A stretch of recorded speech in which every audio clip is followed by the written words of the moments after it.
नमस्कार दोस्तों, कैसे हैं आप लोग। दोस्तों आज मैं आपके लिए लेके आया हूं मेंडल्स लॉ या लॉ ऑफ इनहेरिटेंस। दोस्तों आज मैं आपको समझाऊंगा कि मेंडल ने वो कौन कौन से नियम दिए थे, क्या उनकी कमियां थी, कौन से ऐसे नियम थे जो सर्वमान्य थे। तो इसको देखने के लिए वीडियो को अंत तक देखना है आपको। और अगर आप किसी भी एग्रीकल्चर से रिलेटेड किसी भी कॉम्पिटिटिव एग्जाम की तैयारी कर रहे हैं तो ये वीडियो आपके लिए है। इवन आप 12th में हैं, 11th में हैं या 10th में हैं, किसी भी क्लास में हैं, मेंडल्स लॉ हर जगह आपसे पूछा जाता है। तो सबसे पहले देखते हैं मेंडल ने कौन कौन से नियम दिए। मेंडल ने पहला नियम दिया था लॉ ऑफ डोमिनेंस यानी कि प्रभाविता का नियम। पहला नियम था मेंडल का लॉ ऑफ डोमिनेंस यानी कि प्रभाविता का नियम। क्या था प्रभाविता का नियम? प्रभाविता का नियम क्या था? मेंडल ने जब दो पौधों का क्रॉस कराया, आपस में दो पौधों का क्रॉस कराया, दोनों पौधे, आप याद रखेंगे मेंडल ने जितने भी प्रयोग किए थे सारे प्रयोग डिफरेंट कैरेक्टर्स को लेकर किए थे। मेंडल ने पहला जो प्रयोग किया या पहला जो नियम दिया लॉ ऑफ डोमिनेंस, उसमें मेंडल ने क्या किया, एक लंबे पौधे को लिया। किसको लिया? एक लंबे पौधे को लिया। इसका क्रॉस उन्होंने क्या किया, एक बौने पौधे से कराया। किससे कराया? बौने पौधे से। ठीक है, जब उन्होंने बौने पौधों से क्रॉस कराया, ये दोनों डिफरेंट कैरेक्टर्स हैं। ये लंबाई का कैरेक्टर्स है, ये बौनेपन का कैरेक्टर्स है। ये एलील जो है वो लंबा है, ये एलील बौना है। एलील से समझते हो दोस्तों, एलील क्या होता है? एलील मैं आपको बता देता हूं, किसी भी जीव के जो कैरेक्टर्स होते हैं वो डिपेंड करते हैं जीन पर। और जीन हमेशा किस में होते हैं? जोड़े में होते हैं। किस में होते हैं? जोड़े में। और जीन के जोड़े को ही क्या कहा जाता है? एलील कहा जाता है। तो ये क्या है? ये लंबेपन का एलील है, ये बौनेपन का एलील है। जब लंबे एलील और यानी कि लंबे गुण वाले पौधे को एक बौने पौधे से क्रॉस कराया तो मेंडल ने ऐसा सोचा था कि जो पौधे प्राप्त होंगे उसमें एक जीन आएगा लंबाई का और एक जीन आएगा बौनेपन का।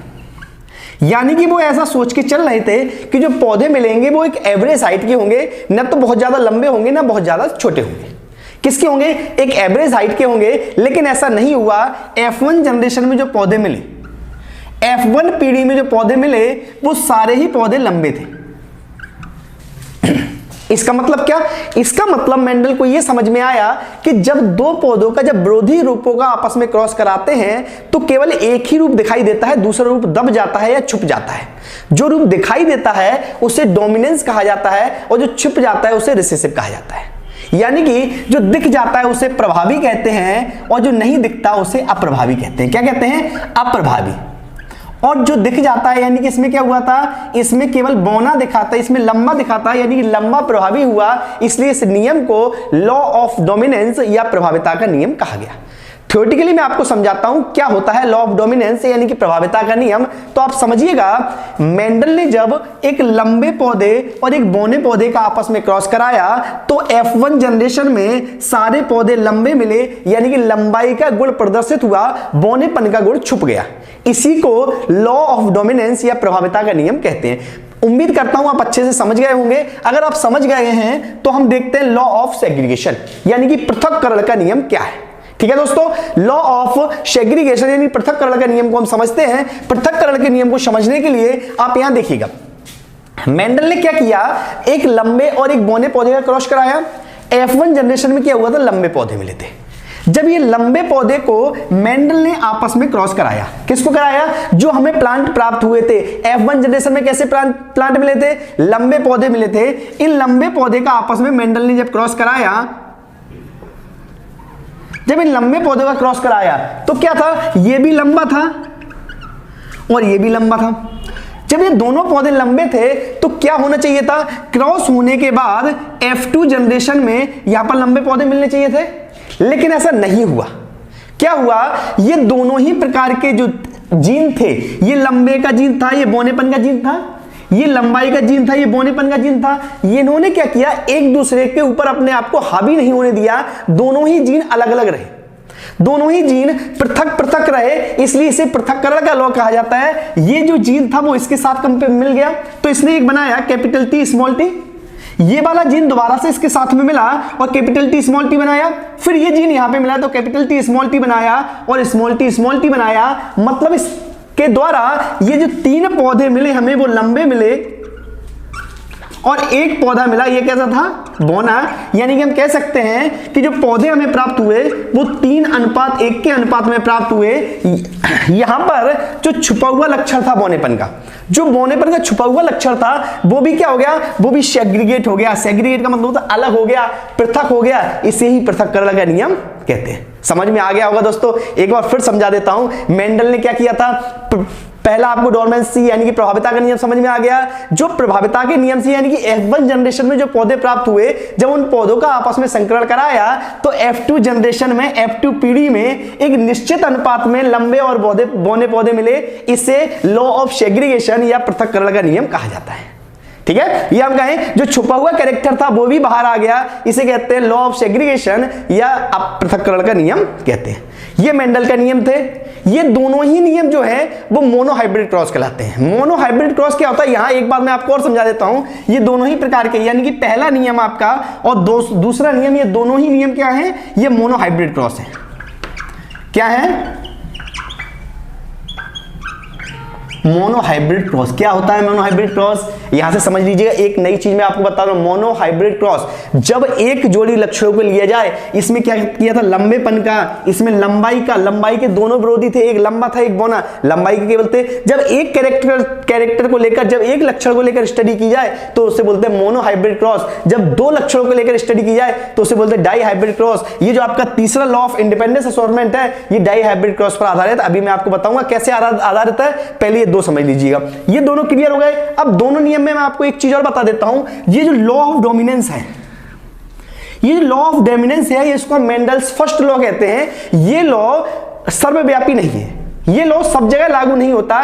ये लॉ क्या है, सब जगह लागू नहीं होता, सर्वमान्य नहीं है। क्यों?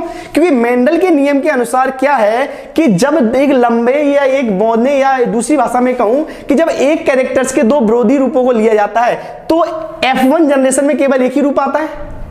मेंडल के हिसाब से लंबे और बौने पौधे का जब क्रॉस कराया था तो क्या हुआ था, लंबा पौधा प्राप्त हुआ था। ये पौधे तक तो ठीक है, लेकिन अगर मैं बात करूं तो इसके लॉ के अनुसार, मेंडल के फर्स्ट लॉ के अनुसार अगर मैं बात करूं इंसान की कलर की, तो इंसान के दो ही कलर होने चाहिए, या तो बहुत ज्यादा काला या बहुत ज्यादा सफेद। भाई जो डोमिनेंस होगा वो दिखाई देगा। यानी कि जब कोई संतान होगी तो वो संतान या तो बहुत ज्यादा काली होगी, क्योंकि अगर काला प्रभावी है तो काली हो जाएगी, और अगर गोरा प्रभावी है तो गोरी हो जाएगी। तो ये तो हो नहीं सकता। अगर मैं बात करूं एक डायबिटीज पेशेंट की, यानी कि एक इंसान की जिसके अंदर डायबिटीज है, तो मेंडल्स के लॉ के अनुसार या तो ऐसा होना चाहिए जिसको बहुत ज्यादा शुगर होनी चाहिए, या फिर उसको बिल्कुल भी शुगर नहीं होनी चाहिए, लेकिन ऐसा नहीं होता। या मेंडल्स लॉ के हिसाब से ऐसा होता था, या तो व्यक्ति बहुत ज्यादा लंबे होते या बहुत ज्यादा बौने होते, लेकिन ये नहीं है। इसलिए हम कह सकते हैं कि ये मेंडल्स लॉ है, मेंडल्स फर्स्ट लॉ यानी कि लॉ ऑफ डोमिनेंस है। ये क्या है, ये सर्वव्यापी नहीं है, ये सभी जगह मान्य नहीं है। लेकिन ये जो लॉ है सेकंड लॉ, ये सर्वव्यापी है, सभी जगह मान्य है, और थर्ड लॉ भी सर्वव्यापी है और सर्वमान्य है। इसलिए आपको कभी पूछा जाए, आपसे कभी पूछा जाए कि मेंडल्स के कितने लॉ सर्वमान्य हैं, तो केवल दो लॉ जो ऐसे हैं जो क्या है, सर्वमान्य है, सभी जगह लागू होते हैं, जबकि ये तीनों लॉ केवल पौधे में लागू होते हैं, केवल प्लांट में लागू होते हैं। इसके बाद प्लांट में भी कभी कभार प्रॉब्लम होती है। लॉ ऑफ डोमिनेंस की जगह लॉ ऑफ इनकम्प्लीट डोमिनेंस भी होता है, वो आगे बताऊंगा आपको। पहले आप समझिएगा लॉ ऑफ इंडिपेंडेंट असोर्टमेंट। यहां देखिएगा इंडिपेंडेंट का मतलब क्या होता है। इंडिपेंडेंट का मतलब होता है स्वतंत्र, भाई आजाद है, जो मुझे करना है वो कर रहा हूं। ये इंडिपेंडेंट का मतलब स्वतंत्र, यानी कि जब कैरेक्टर्स एक दूसरे पे प्रभावी ना हो, जब कैरेक्टर्स का एक दूसरे से कोई मतलब ना हो, उसे कहा जाता है इंडिपेंडेंट। यानी कि कोई भी कैरेक्टर्स अपने अनुसार काम कर सके। और असॉर्टमेंट का मतलब होता है कि अपने अनुसार काम तो कर रहा है, लेकिन उस काम को दिखा भी पाए कि मैं अपने अनुसार कर रहा हूं। इसे बोलते हैं लॉ ऑफ इंडिपेंडेंस असॉर्टमेंट। ये मैंने आपको अभी बताया था, डाई हाइब्रिड क्रॉस है, यानी दो जोड़ी इसमें लक्षण लिए गए, दो विरोधी रूप लिए गए। कैसे? मेंडल ने लिया था एक लंबे लाल फूल वाला पौधा। कैसे लिया था? कैपिटल टी को मैंने लंबाई का बोला, कैपिटल आर को मैंने रेड कलर बोला। इस पौधे का उन्होंने क्रॉस कराया था एक बौने सफेद फूल वाले से। मेंडल ने जब एक लंबा पौधा है और कैसे कलर के फूल हैं इसके? लाल कलर के। ये बौना पौधा है और फूल कैसे कलर के हैं? इसमें सफेद कलर के हैं। जब इसका आपस में उन्होंने क्रॉस कराया तो F1 जनरेशन में लंबे और बौने एक दूसरे से लंबाई का जीन अलग अपना काम किया, कलर ने अलग अपना काम किया। इसके अनुसार क्या हुआ, कुछ पौधे हुए लंबे लाल, कुछ पौधे हुए लंबे सफेद, कुछ मिले बौने बौने लाल और कुछ मिले बौने सफेद। कैसे मिले, बौने सफेद। कितने मिले थे, 9:3:3:1। ठीक है, 9:3:3:1 में पौधे प्राप्त हुए थे। कैसे, ये अलग अलग, लाल लंबाई, लंबा पहला बौने के पहले कलर के साथ जुड़ा, फिर लंबा इस कलर के साथ जुड़ा। बौने ने अपना अलग काम किया और कलर ने अपना अलग काम किया, कोई भी एक दूसरे से मिक्स नहीं हुआ। इसे कहते हैं लॉ ऑफ इंडिपेंडेंस असॉर्टमेंट। दोस्तों क्वेश्चन कितने बन सकते हैं, ध्यान रखना आप, क्वेश्चन यहां से बनते हैं। पहला कि मेंडल्स के कौन कौन से नियम, मेंडल ने कितने नियम दिए थे, मेंडल ने 3 नियम दिए थे। पहला नियम क्या था, लॉ ऑफ डोमिनेंस था। दूसरा क्या था, लॉ ऑफ सेग्रीगेशन यानी कि पृथक्करण का नियम था। और तीसरा स्वतंत्र अभियोजन का नियम यानी कि लॉ ऑफ इंडिपेंडेंस असॉर्टमेंट था। दूसरा क्वेश्चन बनता है कि मेंडल्स का कौन सा नियम सर्वमान्य नहीं है, तो मेंडल का लॉ ऑफ डोमिनेंस नियम सर्वमान्य नहीं है। दूसरा क्वेश्चन कि मेंडल के कौन कौन से नियम सर्वमान्य है, तो मेंडल का लॉ ऑफ सेग्रीगेशन या लॉ ऑफ इंडिपेंडेंस असॉर्टमेंट क्या है, सर्वमान्य है। दूसरा क्वेश्चन, नेक्स्ट क्वेश्चन यहां से बनता है कि लॉ ऑफ सेग्रीगेशन किस पर आधारित है, मोनोहाइब्रिड क्रॉस पर आधारित। किस पर है, मोनोहाइब्रिड पर। डोमिनेंस किस पर है, मोनोहाइब्रिड पर। यहां मैंने बताया था दो जोड़ी कैरेक्टर्स, यानी कि ये किस पर है, इंडिपेंडेंस असॉर्टमेंट डाइहाइब्रिड क्रॉस पर आधारित है। द्विसंकर क्रॉस है और वो कौन सा था, एक कल संकर क्रॉस था। ठीक है, उसके बाद क्या बनता है कि लॉ ऑफ सेग्रीगेशन में किस अनुपात में पौधे मिले थे, तो मिले थे 3:1 में। 3 पौधे लंबे थे, 1 पौधा बौना था। अगर इसको मैं जेनेटिकली रूप से देखूं, जीनोटाइप रूप से देखूं, तो 1:2:1 में पौधे मिले थे। ये रेशियो याद रखना, एग्जाम में पूछा जाता है। लॉ ऑफ इंडिपेंडेंस असॉर्टमेंट में किस अनुपात में पौधे मिले, 9:3:3:1 के रेशियो में पौधे मिले। फिनोटाइपिक रूप से, जीनोटाइपिक रूप से यहां मिलते हैं 1:2:1, 2:4:2 और 1:2:1। इतना लंबा कभी आपसे नहीं पूछा जाता। यहां पूछा जाता है कि मेंडल के सेग्रीगेशन के लॉ में कौन कौन से जीनोटाइपिक रूप से मिले थे, तो 1:2:1 से मिले थे। फिनोटाइपिक रूप से 3:1 से मिले थे। लॉ ऑफ इंडिपेंडेंस असॉर्टमेंट में 9:3:3:1 के रेशियो में पौधे प्राप्त हुए। उसके बाद मैं आपको बता चुका हूं मोनोहाइब्रिड क्रॉस क्या है, डाइहाइब्रिड क्रॉस क्या है। उम्मीद करता हूं दोस्तों आपको बहुत अच्छे से समझ में आया होगा। मिलते हैं अगले वीडियो में। अगले वीडियो में मैं समझाऊंगा आपको लॉ ऑफ इनकम्प्लीट डोमिनेंस क्या होता है। इसके लिए आपको क्या करना है, चैनल को सब्सक्राइब कर देना है, बेल आइकन को क्लिक कर देना है, जिससे आगे की वीडियो की नोटिफिकेशन आपको जल्दी मिल जाए। और अगर आपने दोस्तों अभी तक इस वीडियो को दोस्तों में शेयर नहीं किया है, तो दोस्तों में शेयर भी जरूर कर दें। धन्यवाद दोस्तों।